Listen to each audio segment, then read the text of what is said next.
Okay, here we are at Wittstock. Turn 4 begins, and the Catholic left flank opened things up. They had more units in make ready, so they got the first jump. They managed, and I didn't even try to trump in on them, which is probably dumb because the Swedes are actually pretty good at that. But they managed to just launch a devastating attack on the Cav, and now it's kind of hard to tell because I got all these counters here, but that's a Swedish routed unit. That's a morale shaken unit that's taken some casualties. Pretty much, they got intercepted. They attacked the intercepting units. Overall, they came out ahead. What we got here, a couple more Swedes destroyed over there. Overall, they did what they wanted to. The only problem they have is they've kind of blocked it, so the center can't get in there as easily. They'll be able to stream in and hit a couple of these units, but and that's Catholic too. This guy too is a Swede, but I'm wanting to get the center into a charge too to thunder across. I was hoping, and had I waited, I would have been able to launch the center straight through, because where the Catholics had stopped was up around here, but they just kept going and kept hitting it. You know, who knows? The center may not be able to get into charge at all. Swedes not getting good rolls, only no continuations over here. They rally a little bit, but they're still in a lot of trouble. And then John George gets a continuation. Swedes try to trump in and fail, and he's pushing his way through the woods. He's going to be coming around, quite possibly hedgehogging those infantry there. I wonder what happened with that lighting. Wonder if you saw it. Okay, things seem to be going quite well for the Catholics. First of all, we push into turn 5. I'll make some rolls there when we hit there. But the Catholic center here ended up getting 2 rounds of charge. They only wanted 1. They wanted to disperse with some of the stuff here. The second round didn't really do them any good. It may have actually lost them some units. But they pushed their infantry forward, gotten some of it. They slipped into receive charge so that they could get into open order and rally some of the cav that got damaged. Right now, the table doesn't look too different. Both sides have lost 4 cav. However, the Swedes have a couple of cav routing. And the big thing is, remember, the Catholics outnumber the Swedes overall. They really outnumber them right here. So if I can wipe these guys out and take a position up on the hill, I can be in a pretty much absolutely defensible position. The only question is, the Swedes could come in from back here in the woods from the southern end with their reserve infantry.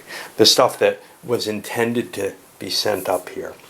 But yeah, I got enough to deal with that. If I can break this force that's sitting here in the position on the Scharfenberg. Alright. Well, still no luck for the Swedes in terms of getting their reinforcements. And that means bad news for them. Hatzfeld's cavalry pushed further. Not entirely good for him, but overall, probably he got the better of it. 2 charges and then into receive charge.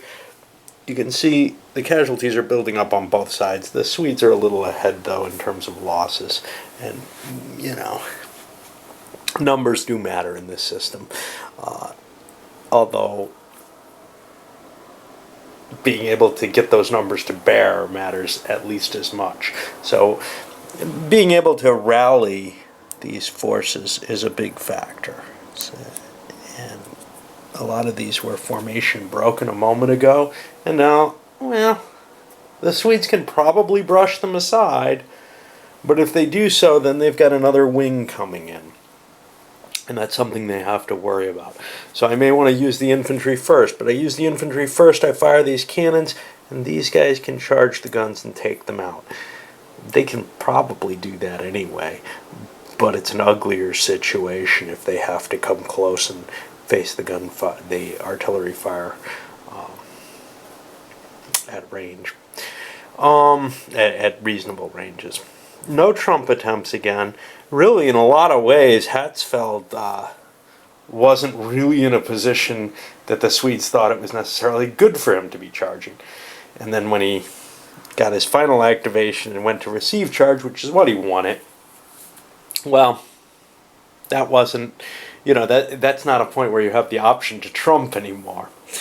That puts us on the Swedes, and I'm not sure which side to take. I think I have to take the cav and hit back here.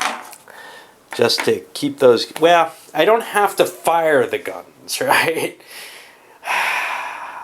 This is rough. I wish I had refused this flank last turn.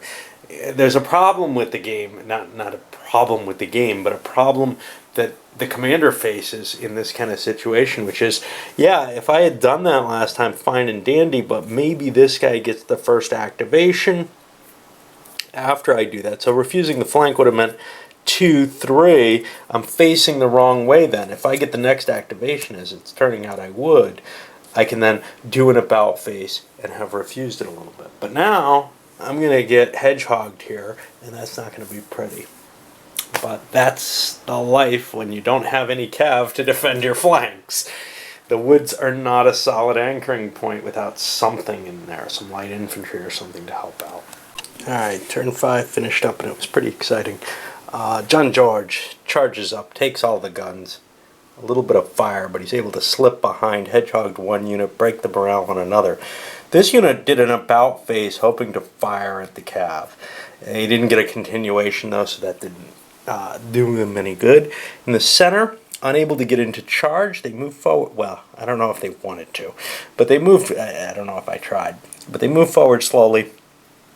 There was a little cav engagement here. The Swedes won that, destroyed.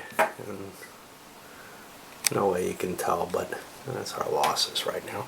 Destroyed the Imperial cav, and then charged up here, taking some gunfire, but they managed to hedgehog something and hurt the morale of another one, disrupting the attack a little bit. It looks really bad for the Swedes, though, here. Near disaster of tea spillage on here. Managed to save everything. I had a couple of games out there, including this one, and my camera, which would have been probably a heavier hit, although it seems to be dying. Whew, got lucky to catch that. Anyway, onward with this. John George continues, and he couldn't get out of charge. Now, he's managed to hedgehog just about everything and knock Tortenson out, who countercharged one of his units and lost that battle. Definitely pushing behind here. To me, it looks like the Swedes have had it. The simple fact that they still haven't gotten their reinforcements in. It's going to take a while for whatever comes in to make its way up. And by that time, this is going to be mainly destroyed. Basically, I have absolutely no idea what to do with them. First of all, their infantry is hedgehogged and surrounded. Nothing I can really do with that. I can start changing formation, but then it'll be formation broken and in a lot of trouble. With these guys, I've got a capability to make a strike somewhere. I can either strike Hatzfeld's forces, which are not in good shape, they're mainly formation shaken, and break them up, or I could run this way and hit the stuff behind the infantry under John George, which also, as you can see in open order, would be fairly easy to break up as well. That's one attack. I move this way, I open up the flank here, and the final piece of my infantry gets hedgehogged. The rest of the line is already. I move this way, and well, then my guns are in danger and everything else. Really tough decision. I don't have the force to go in both directions. I only have this thin line of cav here. I'm outnumbered here. If I go this way, even if I break these guys, there's still a secondary line behind them. I think I'm better off going this way, because at least there's something of a traffic jam there. Never mind, I go neither way. Tortenson's not in the game anymore. He's been knocked off the map. I lost my ability to act. Alright, on to the infantry. Not a lot I can do there. I'm going to try to form it up, but... And as we finish up, the Imperials still not able to get into charge with their center. They're starting to reform units, get them into better shape. They're prepared to make a hit, but they didn't close yet. They're taking their time. They're going as slow as they can. They got a momentum activation, but they still didn't get... it's hard to get into charge. Receive charge to charge is only 0 to 3. No leadership bonus on this guy. I got one thing to check over here, which is my Swedish commander. And he's dead. So here we are in turn 8. I forgot to dispose of Hatzfeld. He's been wounded now. I gotta look up who his replacement is. I didn't notice he was in the pile when I came back for the game.